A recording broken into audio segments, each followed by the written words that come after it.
ইয়াৰ লগে লগে ঠেকান কছাৰী এখন গামোচাৰে লেখন পৰা ডাঙৰীয়াক অনুৰোধ জনাম। বিপুল কছাৰী ডাঙৰীয়াক খেলাৰী হিচাপৰ ৰূপক ৰং হোৱা ফুলাংগুৰি নাচ আৰু তৰাচিকা বিহুৰ এক সুন্দৰ পৰিৱেশ আমাৰ ঠেঙাল কছাৰী সাহিত্য সাহিত্য পৰিষদৰ প্ৰযোজনাৰে আমাৰ স্থানীয় শিল্পীসকলে এখন নাটক এতিয়া আগবঢ়াইছে খোলাংবুঢ়ী এক নৃত্য নহয়। খোলাংবুঢ়ী আমাৰ লোক সংস্কৃতিৰ এক অতুল্য প্ৰতীক আৰু এই খোলাংবুঢ়ী নাটখনত আমাৰ ঠেঙাল কছাৰীৰ লোক সংস্কৃতি নৃত্য গীত আৰু এই কাহিনীৰ ভেটিত সমগ্ৰ সমাজখন সম্পূৰ্ণৰূপে আগবঢ়াই দেখুওৱা হৈছে, প্ৰতিষ্ঠা কৰা হৈছে। খুব অপূৰ্ব নাট বিনয় শইকীয়া বহু গৱেষণাৰ অন্তত আমাৰ ঠেঙাল কছাৰীৰ কিছু ইতিহাস, ঠেঙাল কছাৰীৰ গীত মাত নৃত্য সকলোবিলাক লোক সংস্কৃতিৰ সকলো উপাদান এক সুন্দৰভাৱে লিখি উলিয়াইছিল। আৰু এতিয়া অসমৰ এগৰাকী জনপ্ৰিয় প্ৰতিষ্ঠিত নাট্য পৰিচালক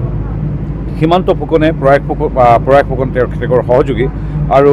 অহিৰ ভৈৰৱৰ সংগীতেৰে আজি দৰ্শকলৈ আগুৱাই নিছে। এইখিনিতে প্ৰাণিধানযোগ্য যে নাটকখনৰ গুণগত মান কিমান উচ্চ আমি সহজে অনুমান কৰিব পাৰোঁ। ইট ফোক বুলি যিটো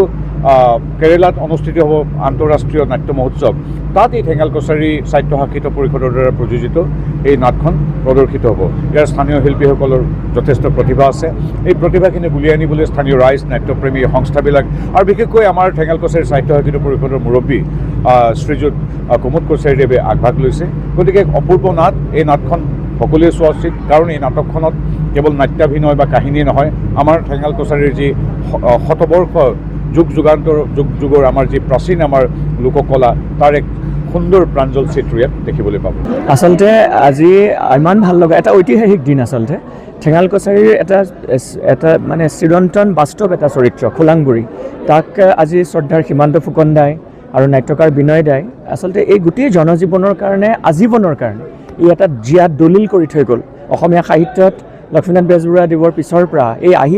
2026 এই নাটকখন সৰ্বশ্ৰেষ্ঠ এখন উৎকৃষ্ট নাটক অসমীয়া জনজীৱনৰ কাৰণে দি গ'ল আৰু অনুষ্ঠানটো আমাৰ তিতাবৰত মোৰ ইয়াত জন্মভূমি মোৰ মাতৃভূমি ইয়াত অভিনয় কৰাৰ মাদকতাটো একেবাৰে সুকীয়া আপোনালোকে দেখা পাইছে মোৰ লগত প্ৰয়াস আছে নেশ্যনেল স্কুল অফ ড্ৰামাৰ গ্ৰেজুৱেট মোৰ অকণমান খুব মৰম লগা এজনী অভিনেত্ৰী তাই সোণমাই অভিনেত্ৰী চৰিত্ৰটো অভিনয় কৰিছে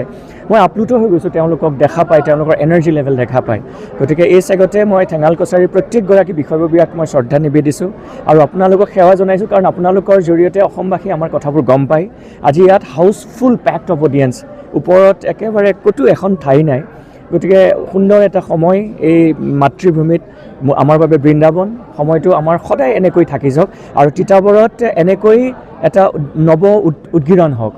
নাট্যৰ ওপৰত গতিকে তাকেই ঈশ্বৰৰ ওচৰত কামনা কৰিলোঁ পুনৰবাৰ প্ৰত্যেকগৰাকী জ্যেষ্ঠজনক মই ইয়াৰ পৰাই সেৱা জনালোঁ খোলাংগুৰিৰ দীৰ্ঘায়ু হওক থেংক ইউ আপুনি বিচৰা বাতৰি পাব কেৱল নিউজ 18 এপত নিউজ 18 এপ ডাউনলোড কৰিবলৈ স্কেন কৰক এই QR কোড গুগল প্লে ষ্টৰতো পাব এই নিউজ 18 এপ